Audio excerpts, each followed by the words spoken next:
आकाशवाणी है। कोविड-19 विशेष कार्यक्रम के अंतर्गत प्रस्तुत है कोरोना वायरस संक्रमण की वर्तमान स्थिति पर चर्चा। इसे प्रस्तुत कर रहे हैं आकाशवाणी संवाददाता सिद्धार्थ सिंह। इस कार्यक्रम में आमंत्रित स्वास्थ्य विशेषज्ञ हैं जयपुर के सवाई मानसिंह चिकित्सा महाविद्यालय में प्रोफेसर डॉक्टर रमन शर्मा। नमस्कार श्रोताओं, इस समय देश में कोरोना के विरुद्ध विश्व का सबसे बड़ा टीकाकरण कार्यक्रम चल रहा है। वहीं दूसरी ओर कुछ राज्यों में कोविड के मामले तेजी से बढ़ रहे हैं। देश के 70 जिलों और 16 राज्यों में कोविड महामारी के मामलों में पिछले 15 दिनों में 150% की बढ़ोतरी हुई है। इसलिए जरूरत है हमें कोविड एप्रोप्रिएट बिहेवियर अपनाने की और सरकार के सभी दिशा निर्देशों का पालन करने की। आज जिस तेजी से भारत में दुनिया का सबसे बड़ा कोविड वैक्सीनेशन प्रोग्राम चल रहा है, पूरे विश्व की नजर इस पर है। 15 मार्च को दुनिया भर में 83,40,000 कोविड के टीके लगाए गए, जिनमें से अकेले भारत में 36% वैक्सीन लगे हैं।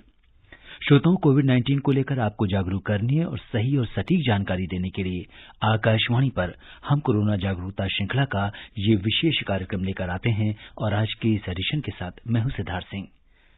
श्रोताओं, कोरोना को लेकर आपके तमाम सवालों का जवाब देने के लिए हमारे आज के इस विशेष फोन-इन कार्यक्रम में हमारे साथ हैं एसएमएस मेडिकल कॉलेज जयपुर के डिपार्टमेंट ऑफ मेडिसिन में प्रोफेसर और unit head doctor Raman Sharma.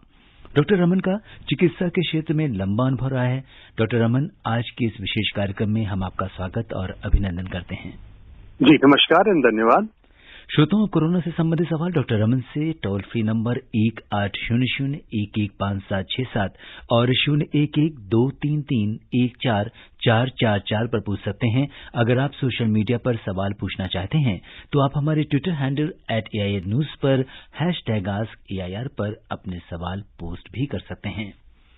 Doctor Raman, इस समय कई राज्यों में जिस तेजी से कोरोना के मामले बढ़ रहे हैं, इस पर चिंता जताते हुए प्रधानमंत्री नरेंद्र मोदी ने कोरोना वायरस की दूसरी लहर के प्रसार को रोकने के लिए सभी जरूरी कदम उठाने की आवश्यकता पर जोर दिया है। इस लहर के कारण कई राज्यों ने दोबारा कड़े प्रतिबंध लगाने शुरू कर दिए हैं। कई जगह रात का कर्फ्यू लगाया जा रहा है तो कहीं लॉकडाउन लगाने की आवश्यकता भी बढ़ रही है। आप कोरोना की वर्तमान स्थिति पर क्या कहेंगे? जी, जैसा आपने बताया कि पिछले कुछ सप्ताहों में पूरे भारतवर्ष में पर्टिकुलरली कुछ राज्यों में काफी केसेस हो गए हैं और इसमें अपने को शुरू में भी यही पता था कि अगर अपन इसमें लापरवाही करेंगे तो इससे कोरोना आगे फैलता जाएगा। तो सबसे बड़ी बात है कि अपने को कोविड के मामले में बहुत ही इम्पोर्टेंट जो बिहेवियरल मॉडिफिकेशन अपने ने लाइफस्टाइल ने कर रखा है उसको अपनाना है और उसमें बड़ी सावधानियां रखनी है। उसमें कोई लापरवाही नहीं होनी चाहिए। व्यापक स्तर पर शायद लापरवाहियां हुई हैं, लोगों के दिमाग से भय निकल गया कि अब तो कोरोना गया, अब तो हम बिल्कुल नॉर्मल लाइफ लीड कर लेंगे। पर ये पहले भी कहा गया था कि काफी टाइम तक अपने को अभी सारी की सारी सावधानियां लेनी है, सोशल डिस्टेंसिंग करना है, मास्क पहनना है और सफाई रखनी है, सैनिटाइजर्स वगैरह का। पर ऐसा देखा गया है कि कुछ जो सोशल फंक्शंस हैं, शादियां हैं या कोई बैठकें हैं, उसमें काफी हद तक लापरवाहियां हुई हैं। इसके कारण केसेस बढ़े हैं और ये केसेस बढ़ना भी एक बड़ा टेंशन का काम हो जाता है क्योंकि आगे कंट्रोल करना, एक के बाद एक दूसरा केस बढ़ता है तो उसको कंट्रोल करने में उतना ही ज्यादा टाइम लगता है और ये तेजी से फैलने लगता है। तो इसमें बहुत ही ज्यादा जरूरी है कि सारा का सारा ध्यान अपना केंद्रित करें इसके प्रिवेंशन में। जी, और डॉक्टर रमन, अब बात करते हैं वैक्सीनेशन की। इस समय देश में तेजी से टीकाकरण कार्यक्रम चल रहा है और 60 साल से अधिक उम्र के 1,38,00,000 लोगों को टीके की पहली खुराक दी जा चुकी है और अब तक देश में 3.5 करोड़ से अधिक लोगों का वैक्सीनेशन हो चुका है। आप विश्व के सबसे बड़े वैक्सीनेशन ड्राइव के बारे में क्या कुछ कहेंगे? हाँ, ये एक पूरे दुनिया भर में बहुत ही इम्पोर्टेंट और बहुत बड़ा व्यापक स्तर पर वैक्सीनेशन है। एक ये बहुत बड़ा चैलेंज है अपनी देश की आबादी को देखते हुए, ये एक बहुत ही बड़ा चैलेंज है क्योंकि वैक्सीन भी एक तो नहीं इतना क्वांटिटी में मैन्युफैक्चर हो सकता है, तो इसको अपने को बहुत सफल बनाना है। और सबसे इम्पोर्टेंट चीज ये है कि बिल्कुल वैक्सीन जो है एक अपन के पास आ गया है विद इन 1 ईयर, तो उसको अपने को बहुत जरूरी तरीके से लगवाना है और ध्यान रखना है कि सब लोग जो भी कैटेगराइज अभी आजकल जो चालू किया है उन्होंने, तो वो वैक्सीन जरूर लगवाएं। इसमें किसी तरह का कोई डर नहीं है और इसमें कोई साइड इफेक्ट नहीं है। वैक्सीन बेसिकली लगाए जाते हैं प्रिवेंशन के लिए और प्रिवेंशन सबसे इम्पोर्टेंट चीज है।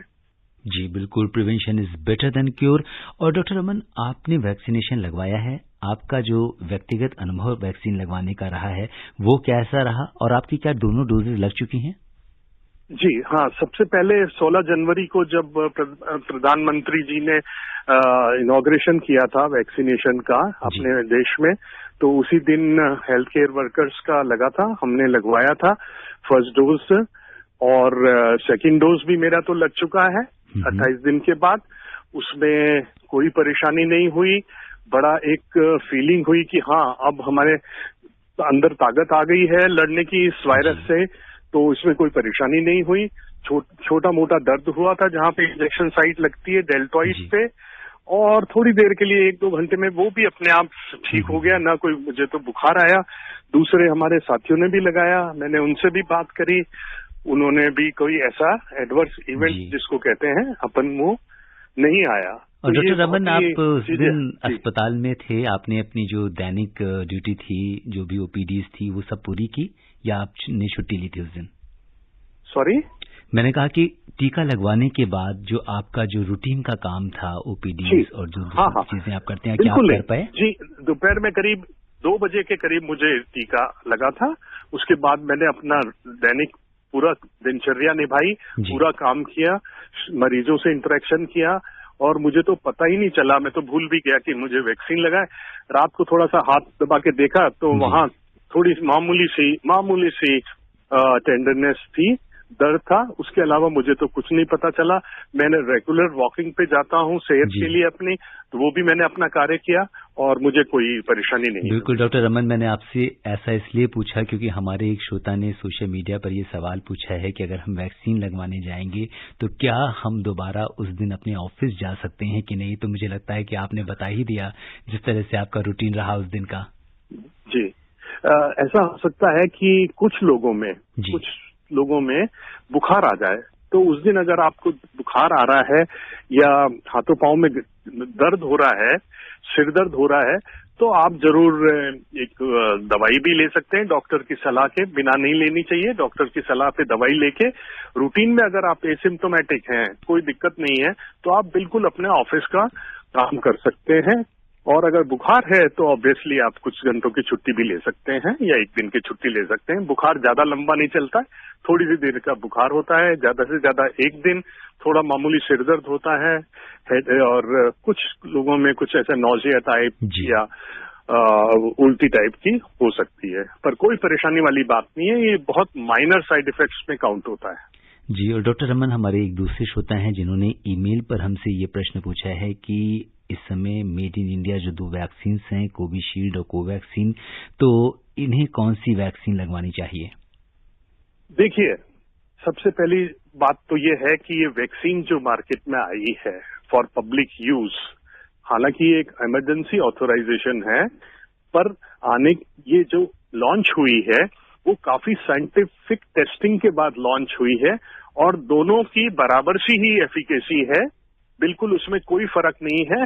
अभी तो यही है कि जो भी आपको वैक्सीन, जिस सेंटर पे आपको जो वैक्सीन लगाया जा रहा है वो ही लगवाएं, क्योंकि बराबर प्रोटेक्टिव एफिकेसी है, उसमें कोई संदेह नहीं है कि ये वैक्सीन ज्यादा अच्छा है या ये दूसरा वाला वो इंफीरियर है, ऐसा कुछ भी नहीं है। जी, और इस बीच डॉक्टर रमन, पूरे देश से हमारे श्रोता इस कार्यक्रम से जुड़ रहे हैं अपने सवाल के माध्यम से, और सबसे पहले चलते हैं पंजाब में चंडीगढ़, जहां से टेकचंद जी कार्यक्रम से जुड़ रहे हैं। क्या कम कर दे रेडियो? हेलो टेकचंद जी, नमस्कार।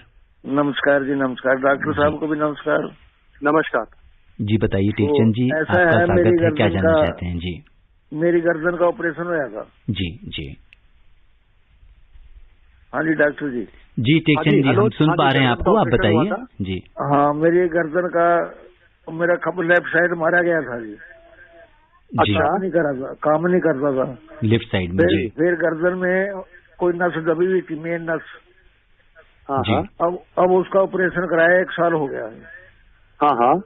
अब दोनों बाਹਾਂ और टांग उठती नहीं है जी।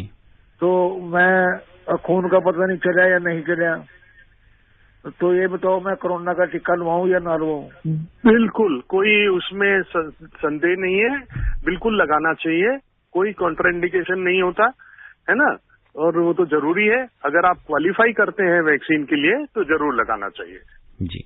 और डॉक्टर रमन, हमारे श्रोता ने ईमेल पर पूछा है कि वो शुगर के लंबे समय से पेशेंट हैं और इंसुलिन पर हैं, क्या उन्हें वैक्सीन लगवाने में प्राथमिकता मिलेगी? उनकी उम्र 50 साल की है।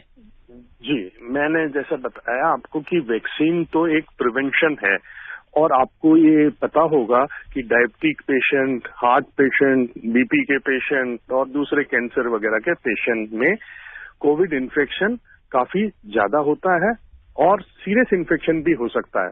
तो ये तो बहुत प्रायोरिटी ग्रुप है, इसको अपने को सबसे प्रायोरिटी देनी पड़ेगी कि डायबिटीज है और इंसुलिन पे है या ट्रीटमेंट पे है, तो वैक्सीन तो बहुत ही जरूरी है, जिससे कि इन्फेक्शन अगर एक्सपोज हो जाते हैं वो कोविड इन्फेक्शन में, तो उसमें बिल्कुल माइल्ड सा इन्फेक्शन होके रह जाएगा, नीचे निमोनिया वगैरह नहीं बनेगा। तो बहुत जरूरी है। रिस्क ग्रुप में तो इसीलिए बताया कि 45 years and above with comorbidity, जिनको भी रिस्क है, बीमारियां हैं, तो उनके तो सबसे पहले लगाया जा रहा है, उनको तो प्रायोरिटाइज किया जा रहा है, तो उसमें कोई संदेह नहीं है कि नहीं लगाना चाहिए, बिल्कुल लगाना चाहिए।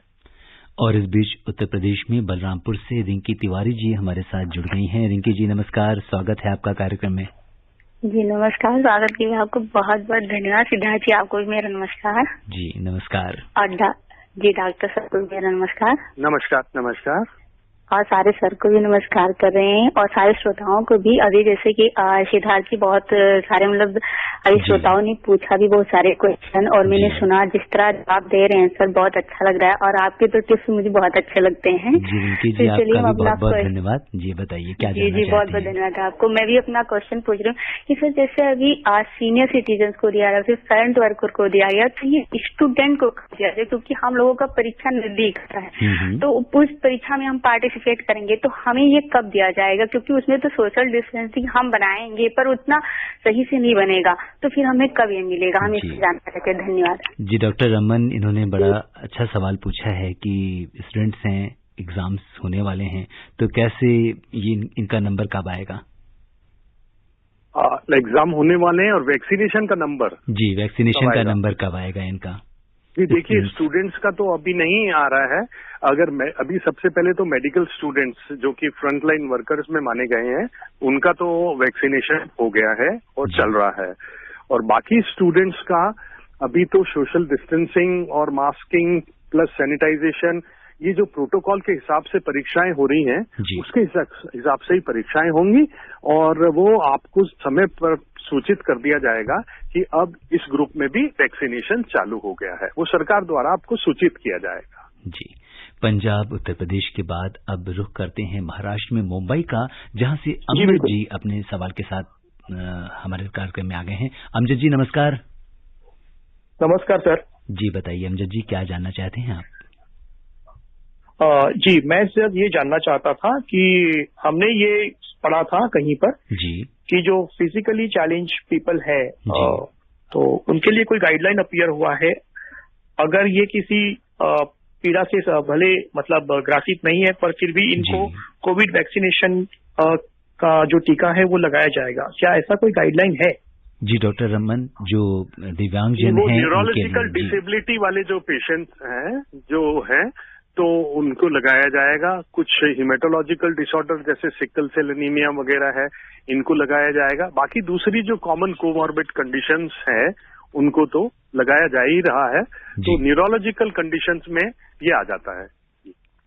जी, और जो श्रोता हमसे कार्यक्रम में अभी जुड़े हैं उन्हें हम बता दें कि आज के कोविड-19 पर इस विशेष कार्यक्रम में श्रोताओं के सवालों का जवाब दे रहे हैं एसएमएस मेडिकल कॉलेज जयपुर के डिपार्टमेंट ऑफ मेडिसिन में प्रोफेसर और unit head doctor Raman Sharma. आप भी डॉक्टर रमन से सवाल कर सकते हैं। हमारा टोल फ्री नंबर है 1800-115767 और दूसरा नंबर हमारे स्टूडियो का है दिल्ली का कोड 011 और इसके बाद आप मिला सकते हैं 23314444। और हमारे अगले कॉलर हैं उत्तराखंड देहरादून से विजय जी। विजय जी नमस्कार। नमस्कार जी विजय जी बताइए क्या जानना चाहते हैं आप?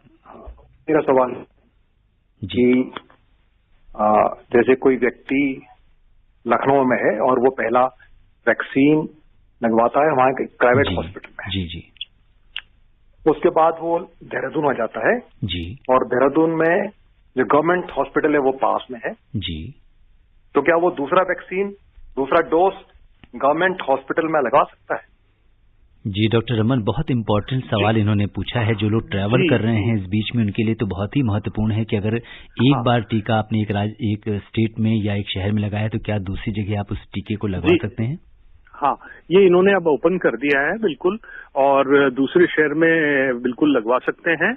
और इसमें यही है कि आज अभी जैसे फर्स्ट वैक्सीन लगता है तो उसके साथ आपको एक सर्टिफिकेट भी मिल जाता है, एक पेपर मिलता है, उसमें आपके मेंशन किया जाता है कि कौन सा वैक्सीन लगा है।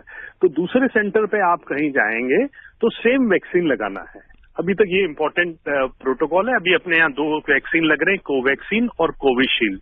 तो जैसे पहली डोज कोविशील्ड की लगी है तो दूसरी डोज भी कोविशील्ड की लगेगी। ये प्रोटोकॉल है और आप लगवा सकते हैं। जी हमने रुख किया पंजाब का, राजस्थान का, उत्तर प्रदेश का, महाराष्ट्र का और अब चलते हैं राजस्थान में बाड़मेर जहां से जेठमल जी हमारे साथ कार्यक्रम में जुड़ गए हैं। हेलो हेलो सिद्धार्थ सिंह जी नमस्कार। जी नमस्कार, स्वागत है आपका। और थोड़ा सा रेडियो सेट की आवाज जो है वो थोड़ा सा धीमा कर दीजिए। जी आप बताइए। जी बताइए। जी मैं जसमल सिंह सोडा बोल रहा हूँ बाड़मेर जिले से। जी मैं ये प्रश्न पूछना चाहता हूँ कि हम तो सर सरकार द्वारा बताई गई गाइडलाइंस का पालन करें, लेकिन सर महाराष्ट्र में किस कारण से दिन प्रतिदिन कोरोना वायरस फैल रहा है? जी डॉक्टर रमन जानना चाहते हैं कि महाराष्ट्र और इस तरह से कुछ अन्य राज्यों में भी इतनी तेजी से संक्रमण क्यों बढ़ रहा है?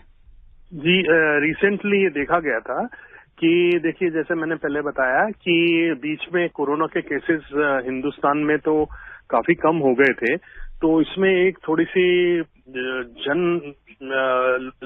पूरे जन जागरण में लापरवाही सी हो गई थी और उन्होंने अपना जो प्रोटोकॉल्स हैं वो भूल गए। तो ये भीड़ भाड़ इकट्ठा होना और मास्क नहीं पहनना, पर्टिकुलरली जब सोशल गैदरिंग्स हो या शादी हो, तो उस टाइम अगर अपन ने ये कोविड प्रोटोकॉल का ध्यान नहीं दिया है तो वो पॉसिबली इसलिए ऐसा फैलने की गुंजाइश रहती है और वो पॉसिबल रीजन यही रहा होगा कि ये इस कारण से फैल रहा है। तो एक तो मन में डर रहता है कि हाँ हम किसी चीज से डरते हैं तो उसके बाद अपन उसमें बड़ी सावधानियां बरतते हैं, पर जैसे ही डर दिमाग से खत्म होता है तो अपन ये सावधानियां बरतना भी छोड़ देते हैं और गैदरिंग्स वगैरह। तो ये प्रोटोकॉल तो अभी काफी टाइम तक अपने को फॉलो करना ही पड़ेगा।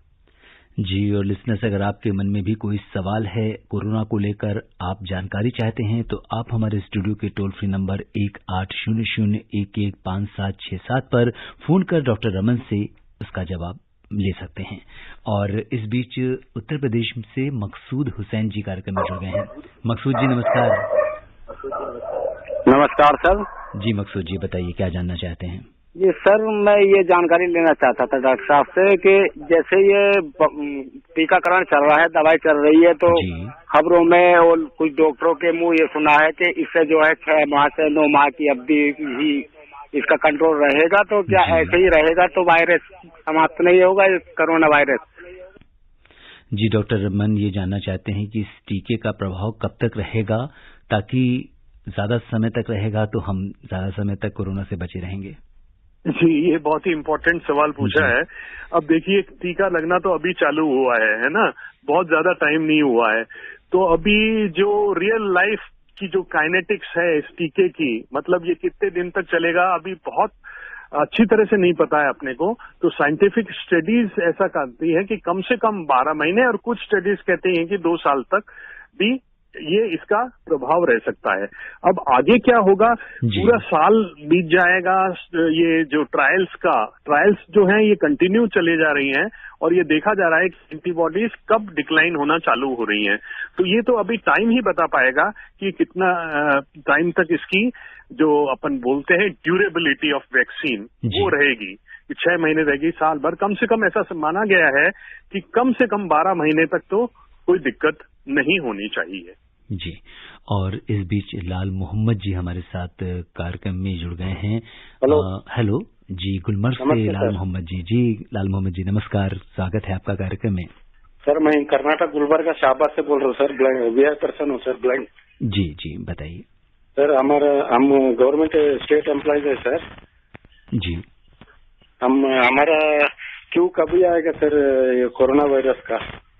जी डॉक्टर रमन नेत्रहीन है ये, और इनका वैक्सीन का टर्न कब तक आ जाएगा? ये तो जैसे ही प्रायोरिटी ग्रुप को डिफाइन करेगी गवर्नमेंट, और आपके पास थ्रू मीडिया ये पता चल जाएगा कि टर्न कब आएगा। ये अभी कहना मुश्किल है, वो आप अपने राज्य सरकार के अधिकारी से ज्यादा जान सकते हैं कि आपका पर्टिकुलर टर्न कब आने वाला है। जी, और डॉक्टर रमन हमारे एक और श्रोता ने सोशल मीडिया के जरिए पूछा है कि क्या अभी भी सरफेस से कोरोना के संक्रमण का खतरा बना हुआ है? कोरोना का संक्रमण का खतरा यहाँ सरफेस से अभी भी, सॉरी अभी सरफेस के जरिए। अच्छा, ये रीजन देखिए, कोरोना का संक्रमण वही मैंने बताया, जैसे बहुत अपने को प्रोटोकॉल फॉलो करना है, लापरवाही नहीं होने देनी है। और ये क्या है, ये आरएनए वायरस है, ये अपना जो संरचना को बदल देता है।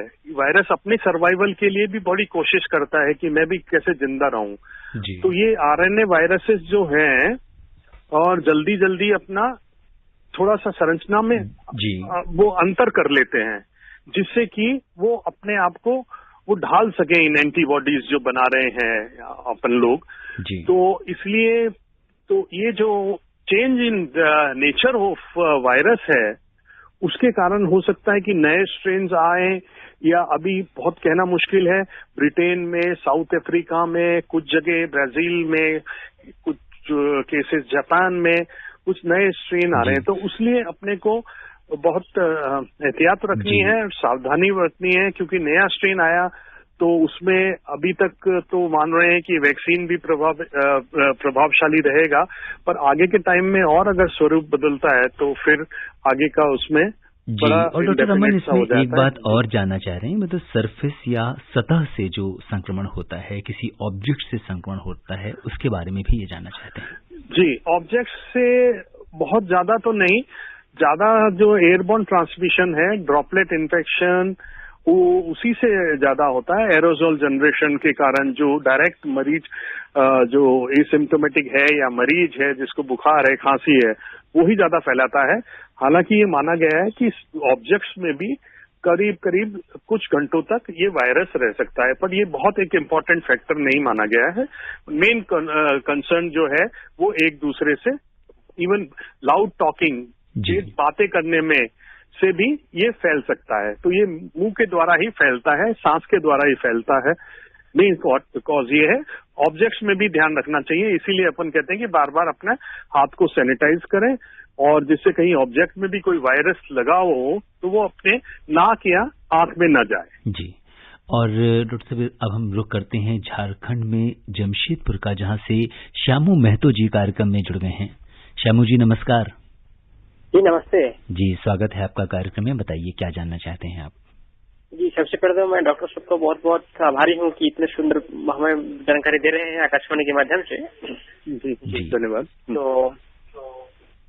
मेरा 2-3 सवाल है जी।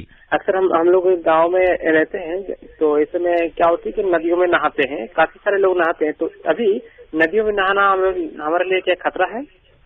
दूसरा सवाल जी, दूसरा सवाल ये कि जो विदेश जैसे इंग्लैंड, अमेरिका में अभी हालत क्या है, ये जानना चाहता हूँ अभी। जी धन्यवाद। जी डॉक्टर साहब, पहली चीज तो ये है कि नदियों में नहाने से क्या संक्रमण का खतरा हो सकता है कोरोना का? जी, नदियों में नहाने में ऐसा तो हेलो। जी डॉक्टर साहब, हम सुन पा रहे हैं। हाँ, नदियों में नहाने में तो ऐसा कुछ भी नहीं है, बट कोई सिम्टम्स वाला मरीज हो और वो उसके कांटेक्ट में आए तो अपने को वहां भी एक साथ नदियों में नहीं नहाना चाहिए। सोशल डिस्टेंसिंग जरूर रखनी चाहिए और ऐसा कुछ भी नहीं है कि नदी में से नदी के पानी से आपको फैल सकता है। दूसरा, जहां तक अमेरिका का इन्होंने बाकी कुछ कंट्रीज में, यूके और अमेरिका में काफी फैल रहा है और वहां काफी कम हुआ भी नहीं है, तो शुरू से ही वहां ज्यादा रहा है। वहां मृत्यु दर भी बहुत अधिक है। ये तो अपन भाग्यशाली हैं कि यहाँ अपन देश में ये जल्दी से कोरोना कम हुआ था, तो इसलिए अपने आप को बहुत प्रोटेक्टेड रखना है। और काफी देर फैलने का यही कारण है। जो सबसे बड़े साइंटिस्ट हैं अमेरिका के, एंथनी फाउची, उन्होंने अपनी गलती स्वीकार करी। उन्होंने ये कहा कि अमेरिका के हेल्थ सिस्टम में ये गलती हो गई कि हमने कोविड प्रोटोकॉल में ध्यान नहीं दिया, हमने सोशल डिस्टेंसिंग, मास्किंग पे बहुत एम्फेसाइज नहीं किया, इसलिए इतनी मृत्यु दर रही। और अगर ये करते हम तो हमारी साल भर में जो मृत्यु दर थी काफी कम रहती। तो देखिए, एक बहुत बड़ी बात उन्होंने कही है कि इसको आगे के भी लिए, फ्यूचर में भी अपने को यही करना है कि प्रोटोकॉल का ध्यान रखना है। जी, और इस बीच चंडीगढ़ से हमारे साथ विनोद कुमार जी अपने सवाल के साथ कार्यक्रम में जुड़ गए हैं। विनोद जी नमस्कार। नमस्कार सर। जी बताइए, क्या सवाल है? डॉक्टर साहब को भी नमस्कार जी।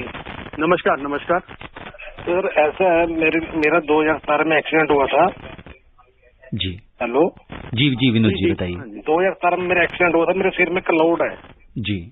2019 में मेरी आइज भी चली गई है जी। मुझे दिखता नहीं है बिल्कुल भी। अब ये मैं टीका लगवा सकता हूँ या नहीं? मेरी एज है 46 जी। 46 है। 46। और आपके ब्रेन में क्लॉट हुआ था, राइट? हाँ, मेरी आइज भी चली गई 2019 में, बिल्कुल दिखता नहीं। पर वो एक्सीडेंट से हुआ था। हाँ जी ना? हाँ जी। तो इसमें कोई मनाही नहीं है कोविड के टीके के लिए, और बिल्कुल ऐसा कुछ भी नहीं है कि आप नहीं टीका लगवा सकते हैं। क्लॉट आपको ट्रॉमा के कारण हुआ था, है ना, चोट के कारण हुआ था। और वैसे भी न्यूरोलॉजिकल प्रॉब्लम जैसे लकवे वाले मरीज होते हैं, उनके भी क्लॉट बनता है, तो उनके भी टीका लगवाया जाता है। कोई ऐसी दिक्कत की बात नहीं है, तो ये टीका लगवा सकते हैं जी। और अब हम रुक करते हैं हिमाचल प्रदेश का, जहां से देवराज जी कार्यक्रम में जुड़ गए हैं। हेलो जी देवराज जी, अपने रेडियो सेट की आवाज धीमी कर दीजिए और अपना सवाल पूछिए। हेलो जी देवराज जी नमस्कार, स्वागत है आपका कार्यक्रम में। जी रेडियो की आवाज धीमी कर दीजिए थोड़ी। जी बताइए।